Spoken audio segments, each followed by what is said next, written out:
Glória a Deus. Mateus capítulo 14, versículo de número 27. Mas Jesus imediatamente lhes falou: tende ânimo, sou eu, não temais. Disse Pedro: se és tu, Senhor, ordena que eu vá por cima das águas até onde estás. Ele disse: vem. E Pedro, saindo da barca, andou sobre as águas e foi para Jesus.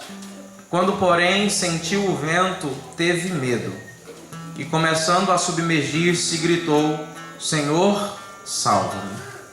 Gritou o que, irmãos?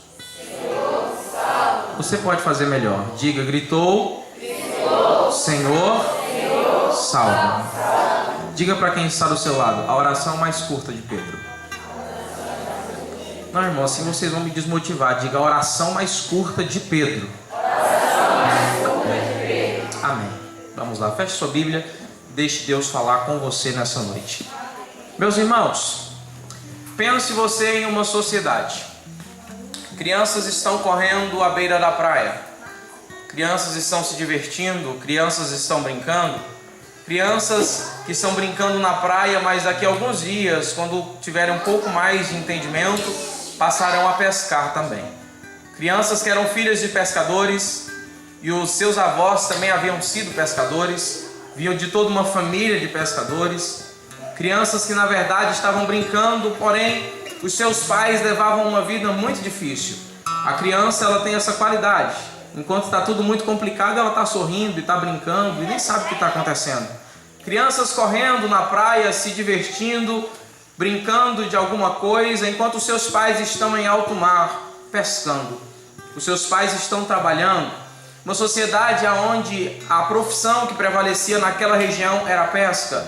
As pessoas, na verdade, para ser um pouco mais preciso, a grande maioria da sociedade vivia em uma miserabilidade muito grande.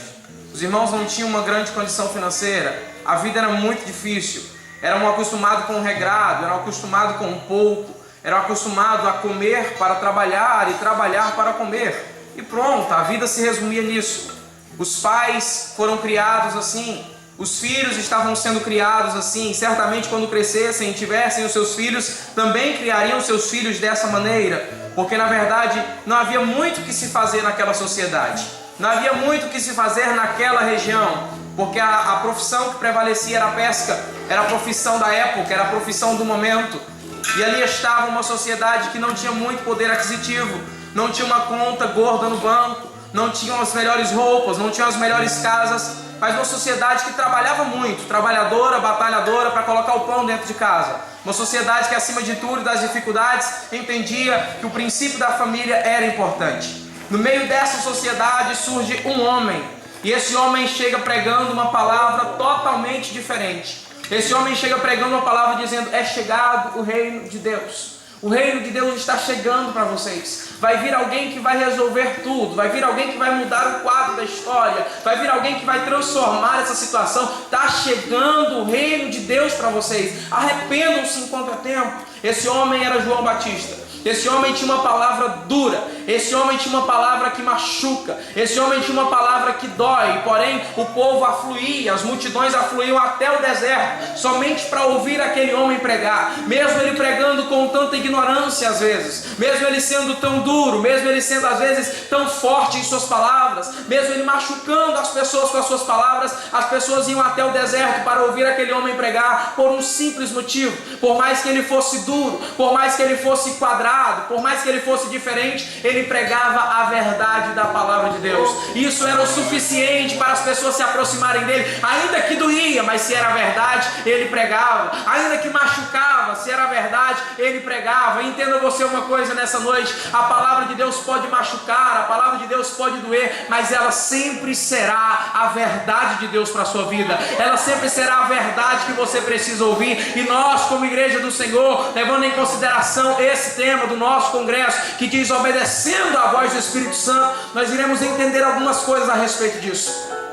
A primeira delas que nós iremos entender essa noite é: pregue aquilo que Jesus mandou você pregar.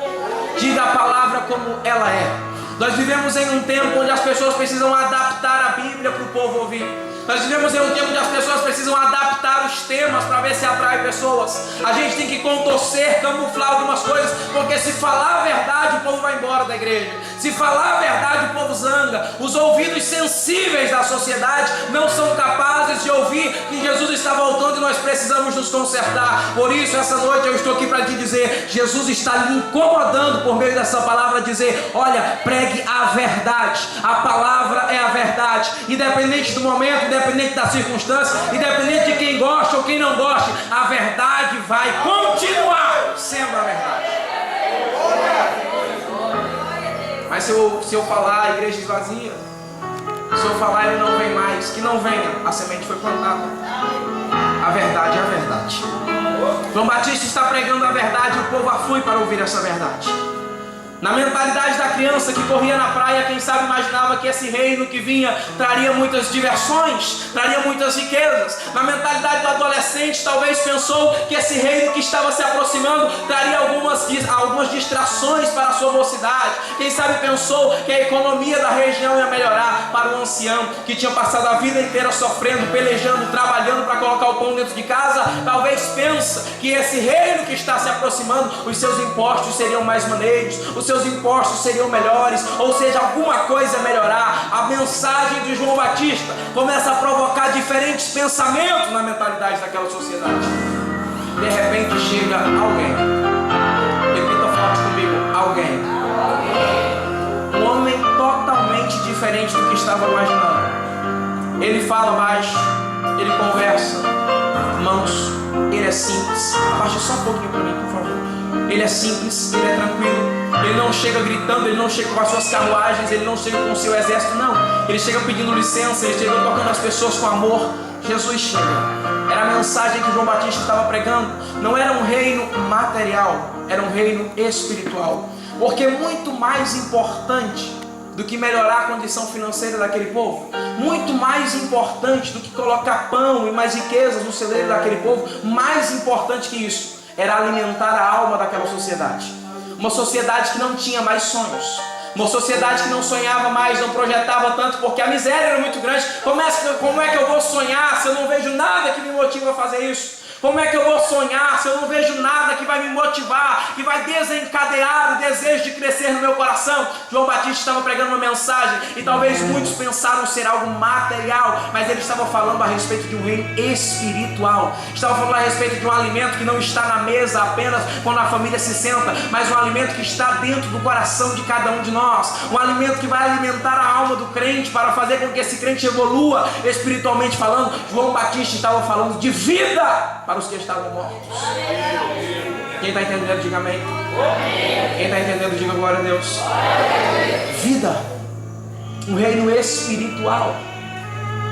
Porque não adianta ter coisas no mundo físico se eu não tenho credibilidade no mundo espiritual. Não adianta eu ter um carro bonito, não adianta eu ter uma roupa nova, não adianta eu ter uma família estruturada se eu não tenho credibilidade com Deus, se eu não tenho vida com Deus, se eu não consigo sonhar mais, se eu não consigo projetar mais. Os meus sonhos é o que vão me motivar a viver.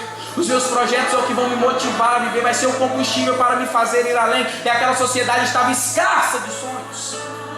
Jesus chega e se apresenta. Aí todo mundo sabe a história. Ele chega, ele prega, ele cura, ele ressuscita, ele faz muita coisa. Certo dia, Jesus fica sabendo de uma notícia. Aquele homem que veio adiante dele, apregoando a sua vinda, dizendo que ele viria, João Batista morreu. Jesus fica sabendo dessa notícia. Jesus quer ter um momento a sós para orar. Ele resolve atravessar o rio.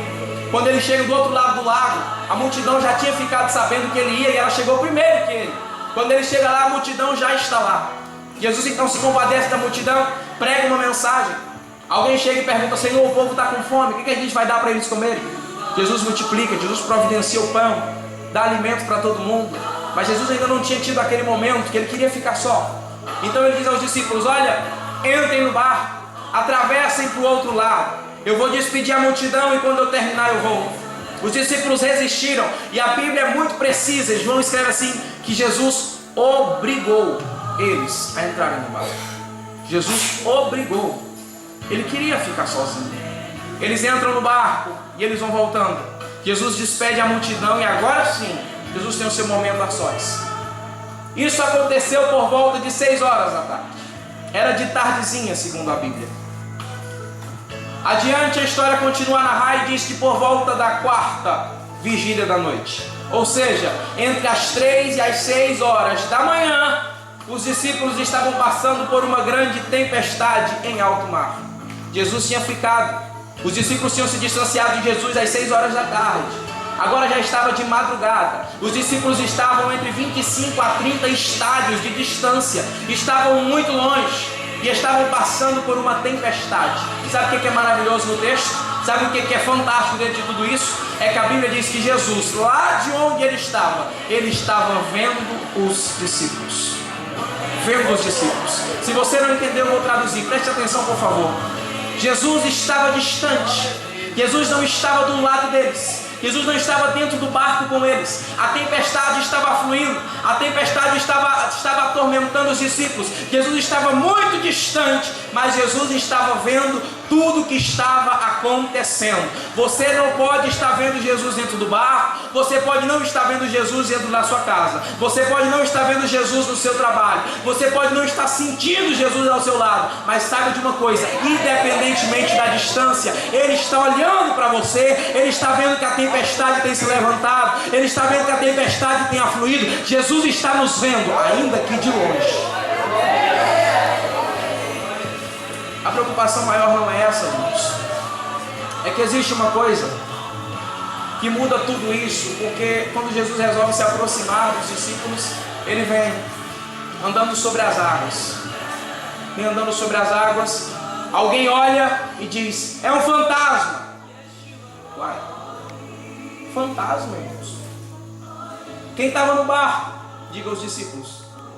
Diga, irmão, não dorme não, diga os discípulos. Quem estava no barco eram os discípulos. Traduzindo, passavam o dia com Jesus, almoçavam com Jesus, jantavam com Jesus, viam Jesus operar. Detalhe, estavam com Jesus algumas horas atrás com a multidão, ajudaram a distribuir os pães que Jesus multiplicou. Agora, depois de algum período de tempo, de algumas horas, eles estão olhando para Jesus e dizendo: é um fantasma. Como que os discípulos não conhecem Jesus? Como que os discípulos que passam o dia inteiro com Jesus não conhecem Jesus? Como dizer que é um fantasma, sendo que eu sou acostumado a olhar na face dele? A prova que os discípulos conhecem Jesus e muito bem ao olhar é quando Jesus morre e ressuscita. O que Tomé fala? Se eu ver, eu acredito, porque se eu ver, eu conheço. Se eu ver ele, eu conheço. Agora eles estão vendo Jesus dizendo: é um fantasma. Sabe qual era o problema? A tempestade. A primeira coisa que a tempestade tira de nós é algo chamado visão. Tira a nossa visão. E um crente sem visão não vai a lugar nenhum. Um crente sem visão não consegue nada diante de Deus. Um crente sem visão, na verdade, eu nem sei se ele é crente. A visão dos discípulos não estava apurada por causa da tempestade. Como está a sua visão hoje? Se você olhar para Jesus, você consegue identificá-lo? Se Jesus se aproximar de você para resolver a tempestade, você vai ver Ele como solucionador ou você vai ver Ele como mais um problema, um fantasma? A visão dos discípulos estava deturpada por causa da tempestade. Esse é o mal da nossa geração. Uma geração sem visão. Uma geração sem visão.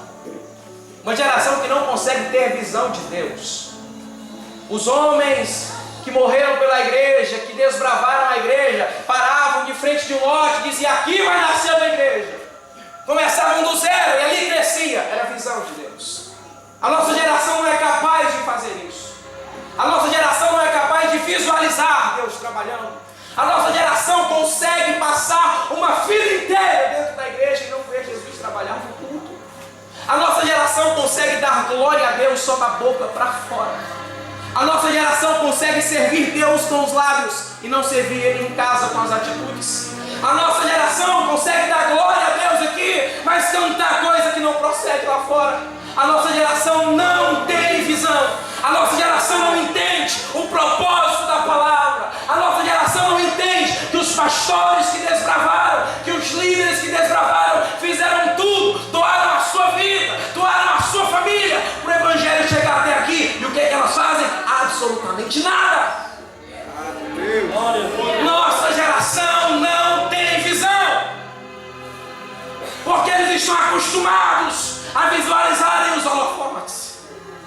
O que importa são os shows.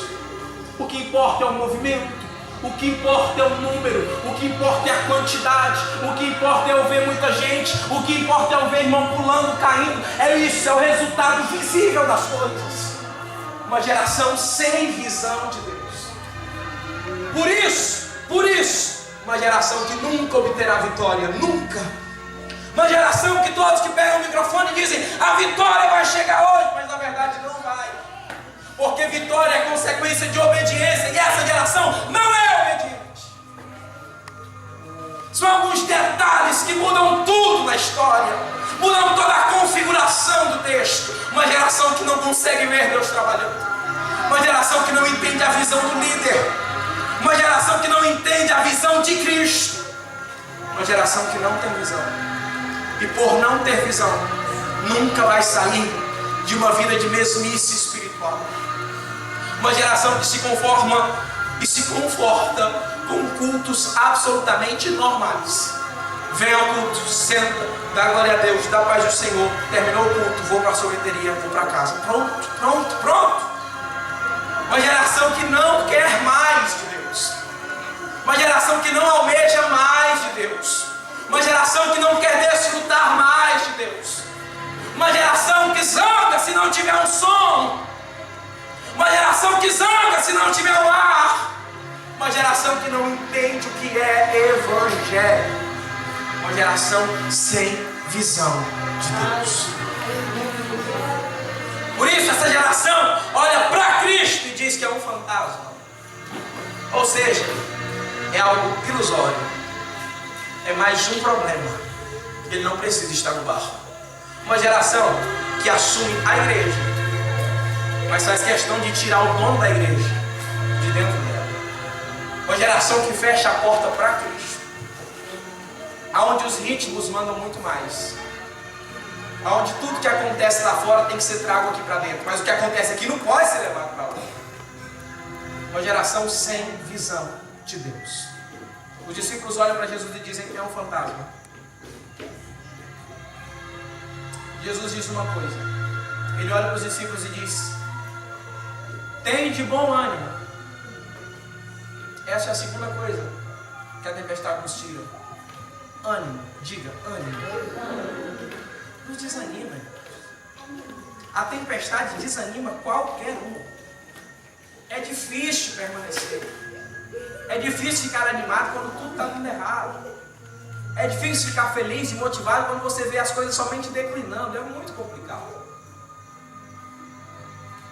É muito difícil. E a tempestade nos tira, mano. Por isso a nossa geração é tão desanimada, tão preguiçosa com as coisas de Deus. Onde temos tempo para tudo, só não temos tempo para o culto, para a palavra, para o louvor, para o jejum. Desânimo. E desânimo causa frieza. Igrejas por aí afora, irmão, por onde a gente anda, que parecem icebergs espirituais. Parece que quando você entra numa geladeira. Você coloca o pé na porta e parece que Jesus já saiu de lá há muito tempo. Desanimados. Uma geração que não tem ânimo nem para receber um visitante que entra. Uma geração difícil de lidar. Uma geração que não tem ânimo, nenhum tipo de motivação para fazer nada para Deus. Mas se chamar para o show, vai. Se chamar para a internet, vai. Se chamar para a televisão, vai. Mas no quesito espiritual, o desânimo reina. Jesus diz: tem de bom ânimo. Depois ele diz a segunda coisa: sou eu. Respondendo a pergunta que agora há pouco tinham dito, é um fantasma? Ele está dizendo: não, sou eu. Em outras palavras, recupere a visão que você perdeu. Não veja mais o fantasma, veja Cristo na sua vida. Recupere a visão que a tempestade lhe tirou. Veja Cristo se aproximando de você. Tem de bom ânimo, sou eu. E por último, não tem